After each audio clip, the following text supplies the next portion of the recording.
San Francisco was built on gold, greed, and blood, but hidden beneath its streets was a secret so dangerous that history spent decades trying to bury it. Because long before civil rights had a name, before black wealth was tolerated, and before power ever imagined wearing a woman's face, one woman quietly mastered the system meant to destroy her, and she did so well that when her story finally surfaced, the world didn't know whether to condemn her, fear her, or finally admit the truth. She didn't break the rules. She learned them. Then she bent them until power had no choice but to listen. And by the time history realized what she'd done, the system that tried to erase her name was already reminding itself how dangerous it is to underestimate a woman who moves in silence. It terrified everyone who benefited from her silence. Her name was Mary Ellen Pleasant. And before this story ends, it will force a question most people aren't ready to answer. What happens when the most powerful person in the room is the one everyone believes is invisible? But before the lawsuits, before the betrayals, before the lies printed as truth, and before the price she would ultimately be forced to pay, this story begins in uncertainty. Because even her birth was erased. Mary Ellen Pleasant was born around August 19th, 1814, but whether it was in Georgia, Virginia, or Philadelphia, Pennsylvania, no one can say for certain. And that confusion alone reveals the world she was born into, a world where black lives were not documented, only controlled, where black women were not expected to own property, hold power, or survive outside obedience. Yet from beginning, Mary Ellen Pleasant observed something most people never did. Power wasn't loud, it was quiet. It listened, it waited, and it learned, and as a young girl sent north into white households, possibly indentured, she watched how money moved, how contract worked, how conversations changed when wealth entered the room, and she understood early that morality did not frighten slavery, but economics did, and that realization would shape everything that followed. By the time she reached adulthood, Pleasant had aligned herself with abolitionist networks in the Northeast, not as a speaker or a symbol, but as a strategist, someone who believed slavery wouldn't collapse from outrage alone, but from becoming unprofitable. And so she made a decision that would define her entire life. She would become rich, not for luxury, not for recognition, but to buy freedom where laws refuse to grant it. A philosophy she later summarized coldly and clearly when she identified herself in the 1890 United States Census as a capitalist by profession, because to her, money was not greed, it was leverage. As America expanded westward and the California gold rush erupted, Mary Ellen Pleasant moved with it, recognizing opportunity where others saw chaos. And while thousands rushed toward gold, she focused on infrastructure, information, and access, quietly embedded herself as a cook and housekeeper in wealthy white households, roles chosen not out of submission, but precision, because those kitchens and corridors were where deals were whispered, where investments were planned, and where futures were decided.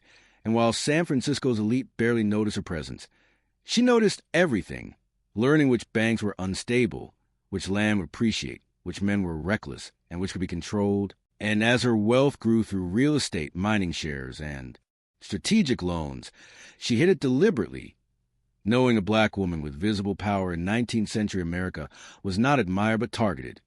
At the same time, she expanded the Underground Railroad westward, transforming California into an unexpected corridor of escape, providing transportation, housing, food, employment, and training to enslaved and formerly enslaved people who had been dragged west by slaveholders chasing profit, understanding that freedom without preparation was a trap. And so she became what historians later called a one-woman social agency, serving black Americans before, during, and after the Civil War.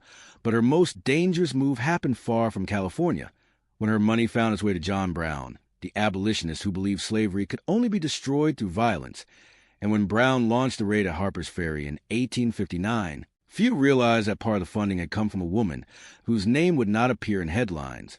And when the raid failed and Brown was executed, America recoiled.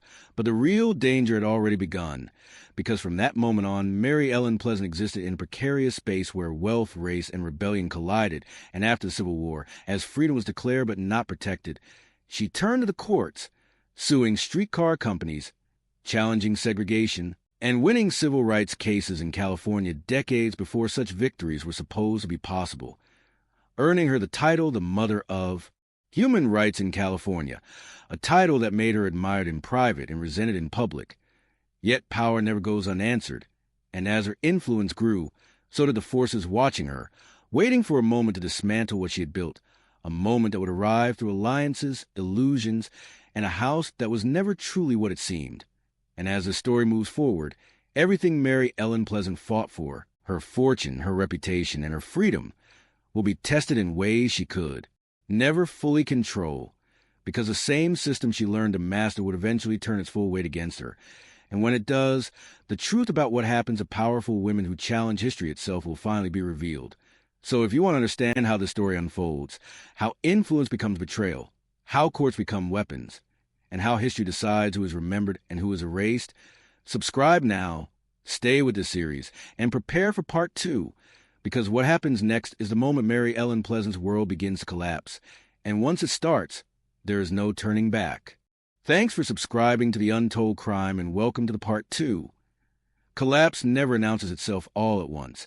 It arrives quietly, disguised as opportunity, trust, and proximity. And for Mary Ellen Pleasant, that turning point took the shape of a man whose name would become inseparable from her downfall.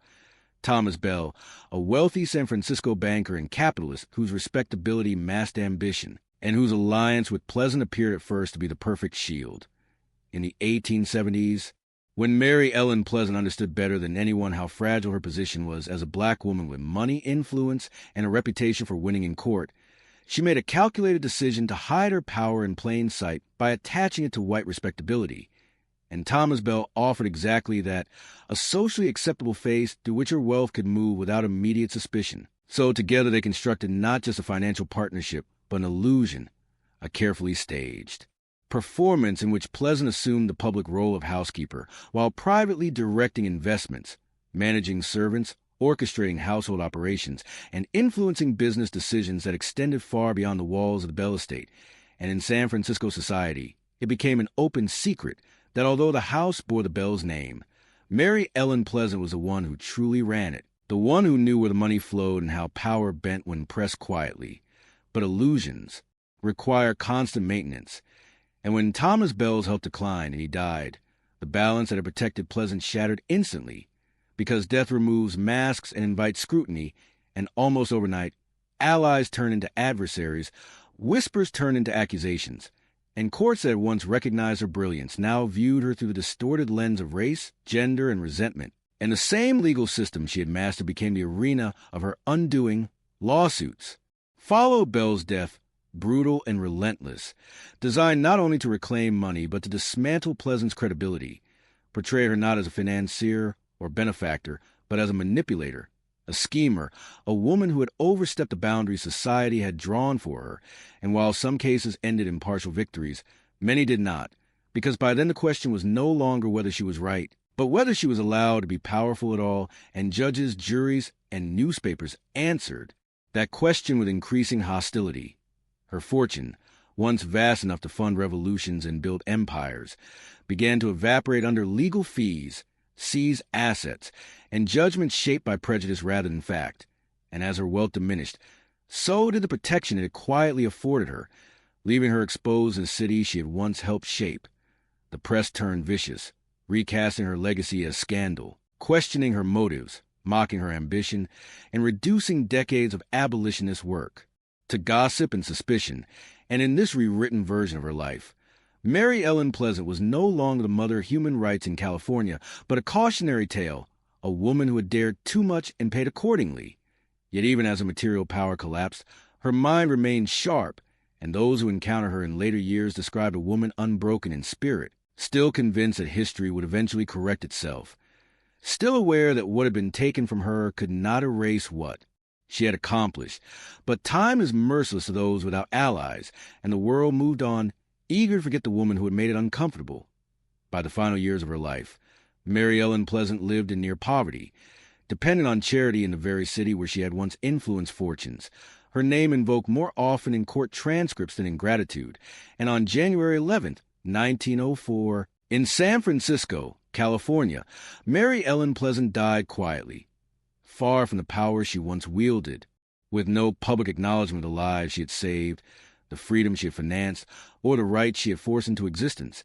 And when she was buried, there were no grand monuments, no official recognition, only silence, the kind reserved for people history is not ready to face. But silence does not mean absence, and long after her death, the truth began to resurface in fragments, court records, personal accounts, and the uncomfortable realization that California's civil rights victories did not emerge spontaneously, but were dragged into being by a woman who used capitalism as a weapon against slavery, segregation, and exclusion. And as historians revisit her story, one conclusion became unavoidable. Mary Ellen Pleasant did not fail. She was punished for mastering systems designed to exclude her, punished for proving that power could exist without permission, and punished for reminding America that some revolutions are funded quietly, led invisibly, and remembered only when the erasure becomes impossible. And now that her story has been brought back into the light, the final question is not what Mary Ellen Pleasant did with her life, but why it took so long for history to admit it. And if this story has changed the way you see power, resistance, and the cost of challenging the status quo. Stay with this channel, because the stories that history tries hardest to hide are always the ones that matter most.